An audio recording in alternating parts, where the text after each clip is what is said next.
बड़ी बहस शुरू करते हैं। आपको बता दें कि प्रधानमंत्री नरेंद्र मोदी की मेगा रैली थी और प्रधानमंत्री की मेगा रैली में ये कहा गया कि 2 मई के बाद जब काउंटिंग होगी तब पश्चिम बंगाल की सरकार का खेल खत्म हो जाएगा, परिवर्तन का काम शुरू होगा, परिवर्तन का खेल शुरू होगा। लेकिन तृणमूल कांग्रेस की मुख्यमंत्री, पश्चिम बंगाल की मुख्यमंत्री ममता बनर्जी का कहना है खेल खत्म होगा, लेकिन दिल्ली में बैठी सरकार का, क्योंकि 5 राज्य है, 5 राज्यों में भारतीय जनता पार्टी को हार का सामना करना पड़ेगा, तब खेल शेष होगा और उसके बाद दिल्ली में खेल खत्म होगा। ये खेल क्या है? ये चुनाव में खेल कहां से आ गया? ये शब्द का बार बार इस्तेमाल क्यों किया जा रहा है, ये समझने की कोशिश करेंगे। हमारे साथ मौजूद है गुलरेज शेख, भारतीय जनता पार्टी के प्रवक्ता, ओम प्रकाश जायसवाल, कांग्रेस के प्रवक्ता, संजय सरकार हमारे साथ मौजूद है तृणमूल कांग्रेस के, और प्रभात गुप्ता वरिष्ठ पत्रकार हमारे साथ मौजूद है। साथ ही साथ हमारे वरिष्ठ सहयोगी भोगेंद्र पाठक भी हमारे साथ मौजूद है। सबसे पहले प्रभात गुप्ता जी, आपसे जानना चाहेंगे, कई सालों से आप कलकत्ता में पत्रकारिता कर रहे हैं, आपसे ये समझना चाहेंगे ये खेल शुरू होगा, ये खेल खत्म होगा, ये खेल शेष होगा, ये इनके मायने क्या निकाले जाए? देखिए, पश्चिम बंगाल में आए दिन चुनाव के दौरान, चाहे वो कांग्रेस 70 दशक में कांग्रेस की सरकार रही हो या फिर 1977 के बाद वाम मोर्चा की सरकार 2011 तक, फिर तृणमूल कांग्रेस की सरकार 2011 से अभी 2021 में हम लोग पहुँचे हैं। हर समय चुनाव के वक्त एक राजनीतिक हिंसा का जो वन डे गेम होता है, बूथों पर बूथ कहते हैं कि जिसकी लाठी उसकी भैंस, बूथ पर जिसके कार्यकर्ता अड़ गए, खेल बाजी उसी की होती है। तो मुझे लगता है कि इस बार चूँकि भारतीय जनता पार्टी 2019 के लोकसभा चुनाव के बाद से उसका जनाधार राज्य में काफ़ी 10% से बढ़ के 40% पार कर चुकी है। तो मुझे लगता है कि भारतीय जनता पार्टी अब एकदम बराबरी की स्थिति में तृणमूल कांग्रेस को चुनौती दे रही है इस विधानसभा चुनाव के लिए कि आपके साथ आपके ही भाषा में हम जवाब देंगे। चलिए, ये तृणमूल कांग्रेस का जवाब था। संजय सरकार तृणमूल कांग्रेस के नेता प्रवक्ता हमारे साथ मौजूद हैं। संजय जी, खेला होवे, तृणमूल कांग्रेस तैयार है हैट्रिक के लिए जैसे दावे किए जा रहे हैं, लेकिन प्रधानमंत्री का कहना है कि खेला शेष, खेल खत्म हो जाएगा 2 मई को और विकास का खेल वहां पर शुरू होगा। आपका रिएक्शन सर?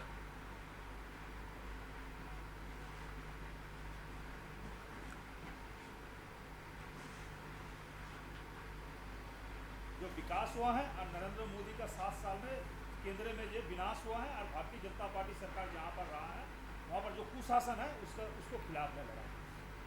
दूसरे नंबर बात है, बंगाल में दीदी हैट्रिक कर रही है और मोदी 2024 में दिल्ली से विदा ले रहे हैं।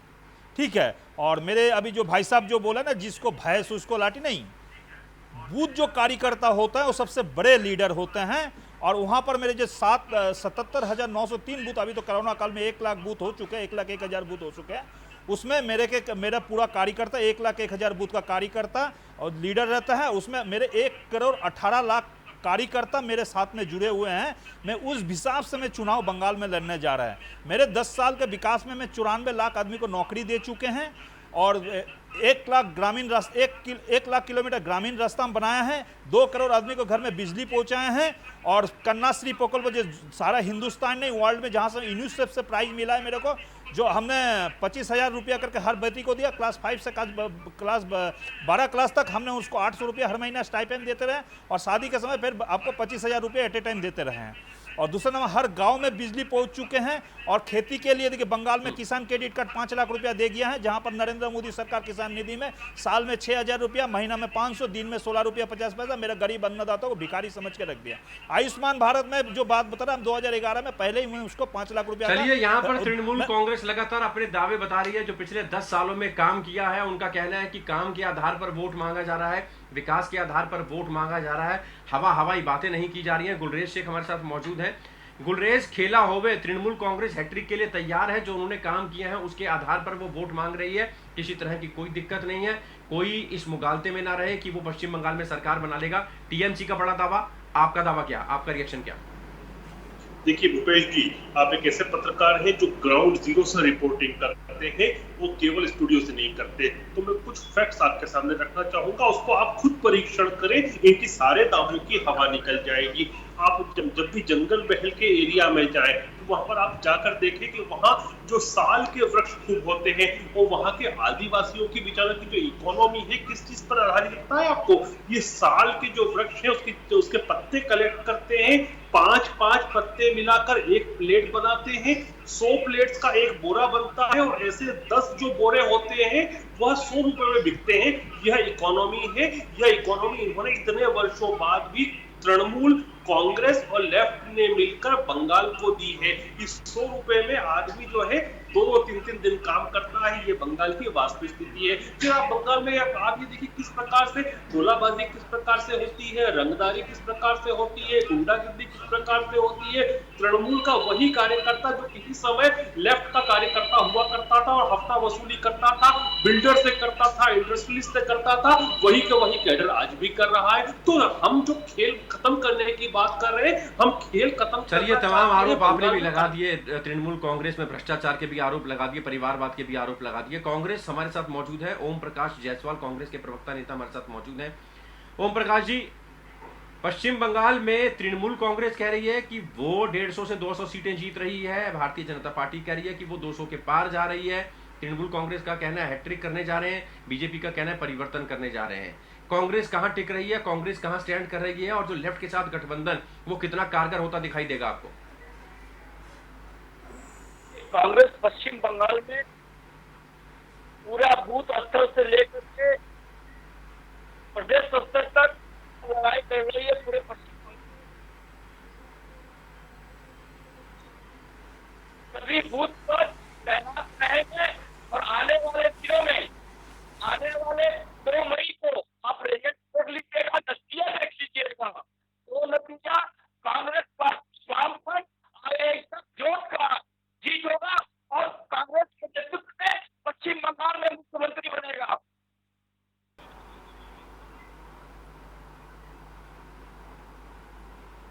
चलिए, आएंगे आपके पास, आएंगे आपके पास। भोगेंद्र पाठक जी हमारे साथ मौजूद हैं, वरिष्ठ सहयोगी हमारे साथ। भोगेंद्र जी, लगातार कवरेज कर रहे हैं हम कलकत्ता से, पश्चिम बंगाल के अलग अलग इलाकों से। आपने महारैली भी देखी, आपने तृणमूल कांग्रेस के नेताओं की बात भी सुनी, बयान भी सुने, और पश्चिम बंगाल की मुख्यमंत्री ममता बनर्जी की पद यात्रा भी देखी आपने। क्या लगता है आपको, किसके मुद्दे सटीक हैं? भ्रष्टाचार, महंगाई, पेट्रोल डीजल, लोगों की आम समस्याएं वो दूर होंगी, या केंद्र जिस तरीके से राज्य सरकार पर भ्रष्टाचार के आरोप लगा रहा है, आपको क्या लगता है कि किसका पलड़ा भारी दिखाई देता है? देखिए, इस बार उस सोच की जीत होगी जिसमें कहते हैं कृष्ण या करीम की कुदरत अलग कोई नहीं, अल्लाह या ईश्वर तेरी सूरत अलग कोई नहीं, पान गंगा जल करो या आबे जमजम पियो, जल तत्व उनमें एक है, रंगत अलग कोई नहीं। दरअसल इस बार आपने भी देखा है, और आप वहाँ पे हैं, और हमें खबरें तो मिलती ही रहती हैं, आपसे भी मिलती हैं। इस बार वोटर कुछ अलग सोच रहा है, अपने भविष्य के बारे में सोच रहा है। पेट्रोल की कीमत पे वोट देने वाला नहीं है। विकास कैसे हो, भविष्य कैसे उनके बच्चों का बने, 10 साल और 10 साल के पहले 25 साल और उससे भी ज़्यादा जो वक्त बीत गया जिसमें बच्चों का विकास नहीं हो पाया, बंगाल का विकास, पश्चिम बंगाल का विकास नहीं हो पाया, तो विकास के लिए लोग वोट देंगे। दावे तो दोनों दल कर रहे हैं, लेकिन वोट उनको मिलेगा जिनकी बातें जनता के कानों तक, मन तक, हृदय तक पहुंचेगी।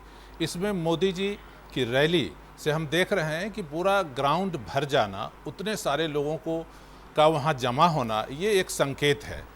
7 मार्च की रैली मार्च ऑन दिख रहा है।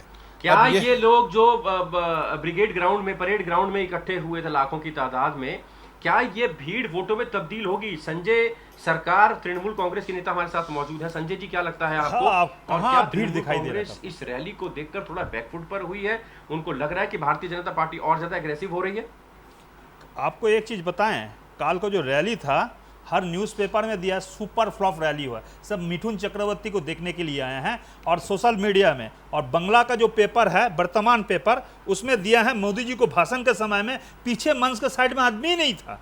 मैं उस भी तस्वीर हम आपको दिखाने चाहते हैं, अभी मेरे मोबाइल में है, वो भी आपको दिखाते हैं। और दूसरे नंबर बात है, मोदी देखिए किसान आंदोलन जो हो चुके हैं और पेट्रोल डीजल को जो महंगाई हो चुके हैं, रसोई में जो आग लग चुके हैं, ये एक भयानक चीज होने जा गया।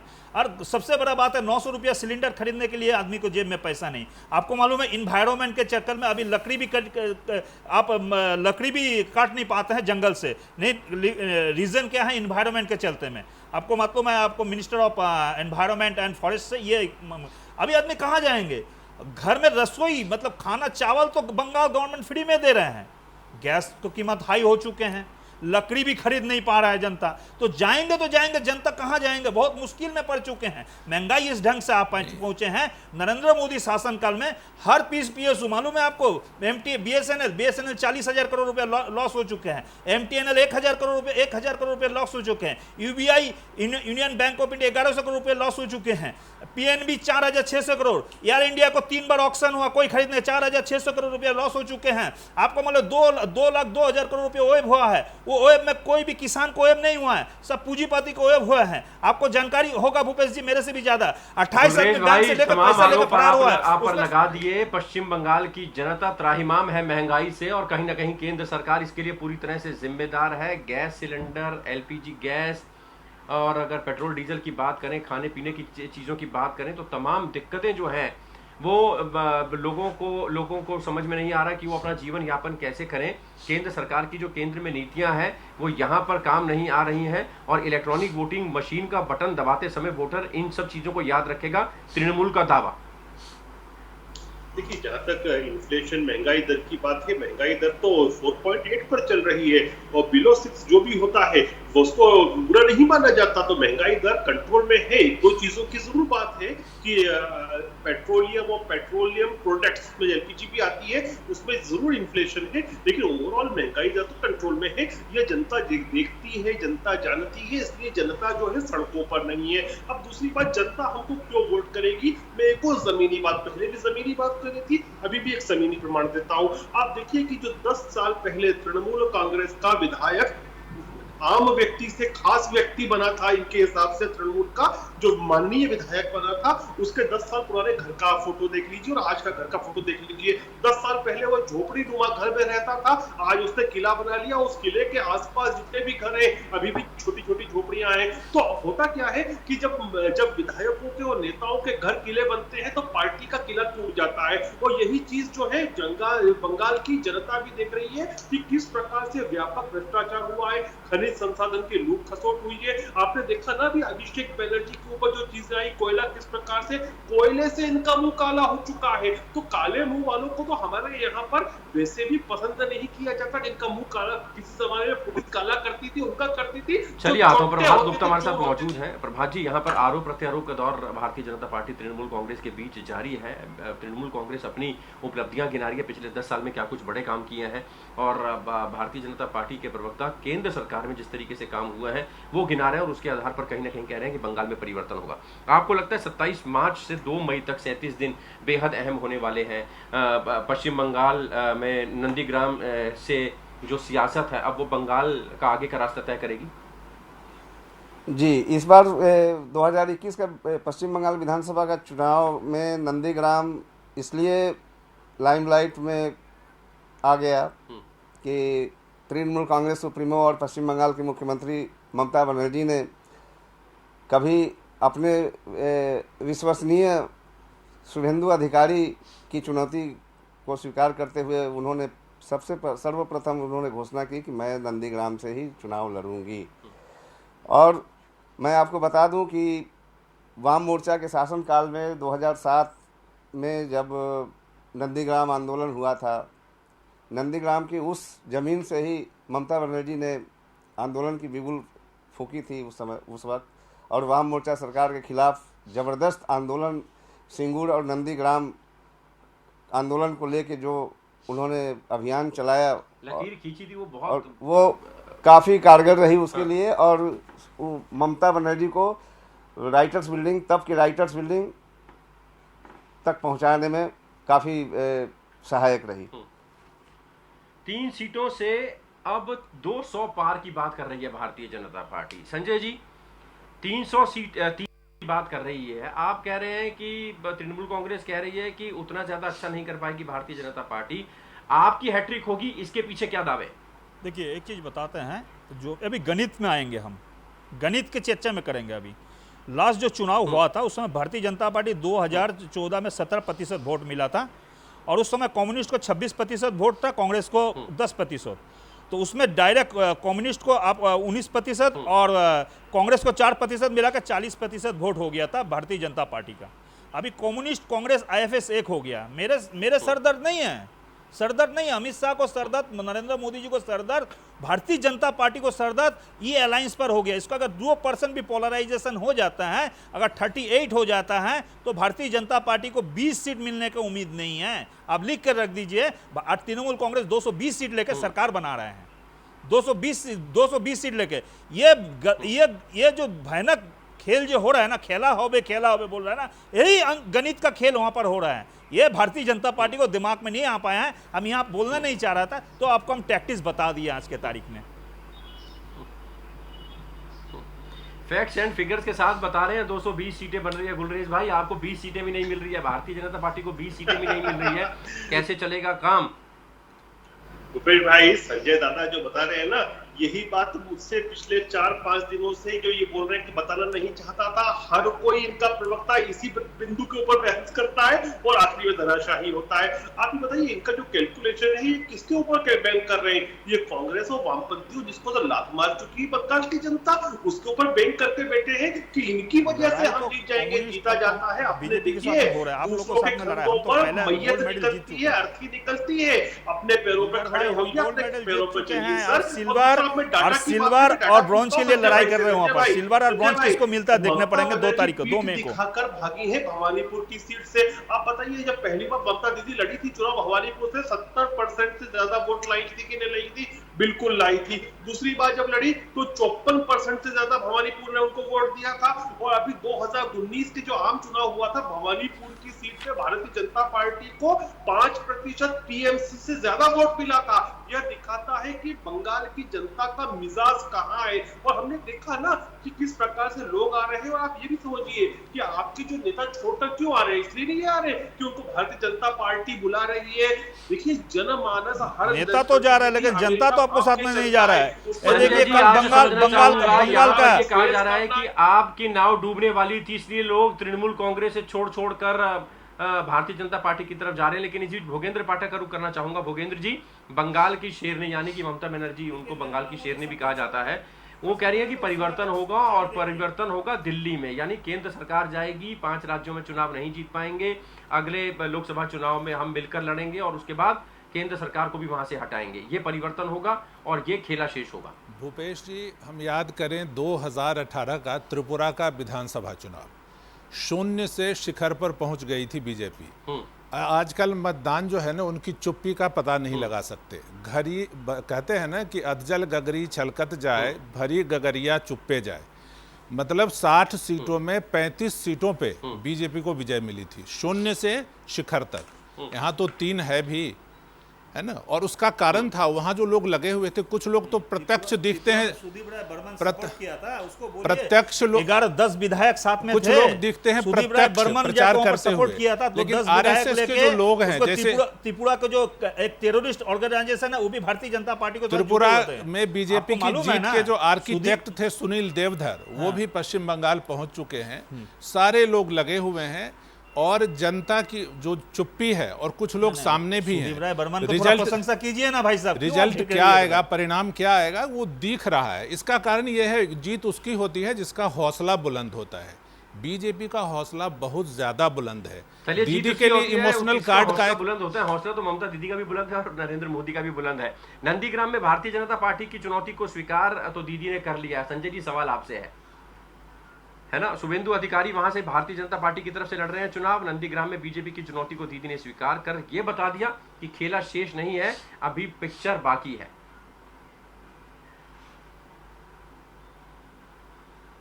किया था तिजोरी की जो चाबी होता है वो भी दे के गया था बेटा। और बेटा सुबह मम्मी बोला बेटा तुम संभाल के रखो, और बेटा आया। मम्मी दूसरे दिन घर में आके देखा सामान चोरी करके बेटा भाग गया है।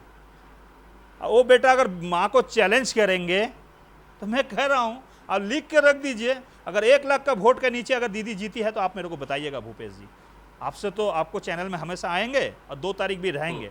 आपको तो 1 लाख को ऊपर वोट से दीदी जीत रही है वो नंदीग्राम से। नंदीग्राम को जनता हर न्यूज़ चैनल में दिखा रहा है, बोल हम दीदी को साथ में हैं, ये चोर को साथ में नहीं है, हम ये चोर महाचोर हैं, ऐसे करके जनता बोल रहा है।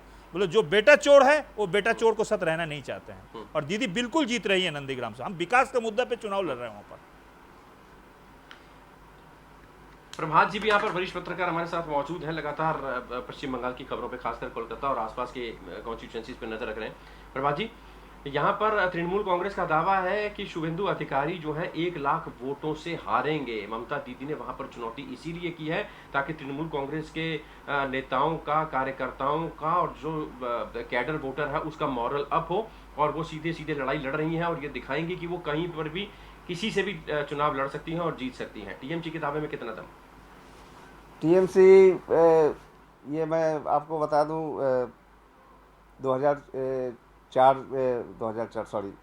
1984 में पहली बार जब ममता बनर्जी ने यहाँ यादवपुर संसदीय, दक्षिण कोलकाता के यादवपुर संसदीय सीट से पहली बार वो मैदान में उतरी थी, और उस वक्त हमारे माकपा पोलित ब्यूरो के तब के वरिष्ठ सदस्य सोमनाथ चटर्जी वहाँ के सांसद रहे थे। उनको शिकस्त देकर ममता बनर्जी अपने राजनीतिक करियर को, संसदीय राजनीति में एक उभरती हुई महिला या अग्निकन्या के रूप में संसद तक पहुंची, और तब से अभी तक ममता बनर्जी का दक्षिण कोलकाता में एक बार उनको शिकस्त खाना पड़ा। उसके बाद से वो चुनाव हमेशा जीतती रही हैं। विधानसभा उपचुनाव में जब आई वो 2011 में भवानीपुर से तब मदन मित्रा विधायक हुए थे, तो उपचुनाव में वो जीतने के बाद मुख्यमंत्री के रूप में वो सदन में रही। चलिए, मुख्यमंत्री के रूप में सदन में रही। गुलरेज शेख हमारे साथ मौजूद है। गुलरेज, अगर नंदीग्राम की बात करें तो टीएमसी का दावा है 1 लाख से ज्यादा वोटों से ममता दीदी शुभेंदु अधिकारी को हराएंगी। चाहे मोदी कितनी रैली कर लें, अमित शाह कितनी रैली कर लें, जेपी नड्डा कितनी रैली कर लें, आप बेशक पूरी ताकत झोंक दीजिए, लेकिन ममता दीदी का जो कैडर वोट है, शुभेंदु अधिकारी को ममता दीदी ने खड़ा किया है, और वो अब उनको पता है कि कैसे वहां पर लड़ाई लड़नी है, और मॉरल पूरी तरह से अप है।